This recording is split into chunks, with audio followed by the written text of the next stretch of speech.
धर्मनगरी हरिद्वार में आज श्री निरंजन पीठाधीश्वर आचार्य महामंडलेश्वर कैलाशानंद गिरी ने रूस और यूक्रेन के युद्ध को लेकर कहा कि यूक्रेन और रूस के युद्ध पर विराम लगना चाहिए। इस युद्ध से करोड़ों अरबों खरबों के नुकसान के साथ ही जनहानि भी हुई है। उन्होंने कहा कि युद्ध वैचारिक होना चाहिए, व्यवहारिक होना चाहिए, युद्ध शस्त्र का नहीं होना चाहिए। उन्होंने कहा कि हमेशा हमें स्वभाव एक संत के समान रखना चाहिए, क्योंकि संत कभी भी उग्र नहीं होते हैं, हमेशा शांत प्रवृत्ति के होते हैं। उन्होंने कहा कि वो माँ भगवती और महादेव से प्रार्थना करेंगे कि दोनों देशों के बीच शांति व्यवस्था बने, शांति वार्ता हो और इस युद्ध पर विराम लग सके। मुझे लगता है वसुधैव कुटुंबकम का भावना रखनी चाहिए और यूक्रेन और रूस का जो युद्ध है वो विराम होना चाहिए। मैं भगवती से प्रार्थना करूंगा।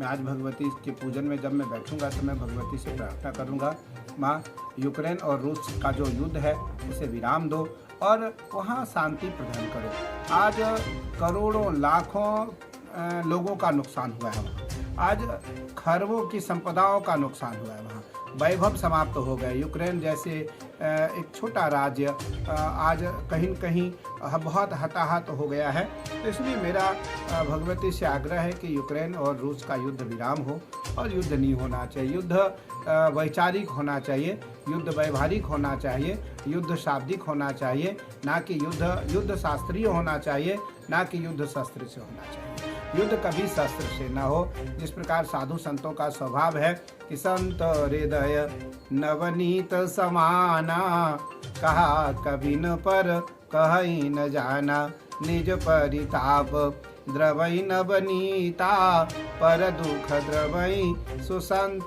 सुपुनीता। संत कभी उद्विग्न नहीं होते, संत सरल रहते हैं, संत सरल चित्त रहते हैं, संत प्रसन्न रहते हैं। जो प्रसन्न रहने वाला साधु नहीं है उसे हम साधु नहीं मानते हैं। इसलिए परंपरा का ज्ञान यदि हो तो युद्ध शास्त्रीय हो, युद्ध वाणीय हो, युद्ध व्यवहारिक हो, युद्ध वैचारिक हो, ना कि युद्ध भूमि के लिए हो, ना कि युद्ध शस्त्र से हो और ना ही युद्ध में व्यक्ति और जान माल की क्षति हो। इसलिए मैं भगवती से प्रार्थना करता हूँ, मैं अपने महादेव से प्रार्थना करता हूँ और मैं सभी देशवासियों से आग्रह करता हूँ कि आज नवरात्र है, जरूर एक बार प्रार्थना कर लो कि यूक्रेन और रूस का युद्ध समाप्त हो जाए, जिससे यूक्रेन और रूस पुनः आपस में शांति वार्ता स्थापित करते हुए दोनों राज्य अपने व्यवहारिक रूप से शांतिमय जीवन व्यतीत करें।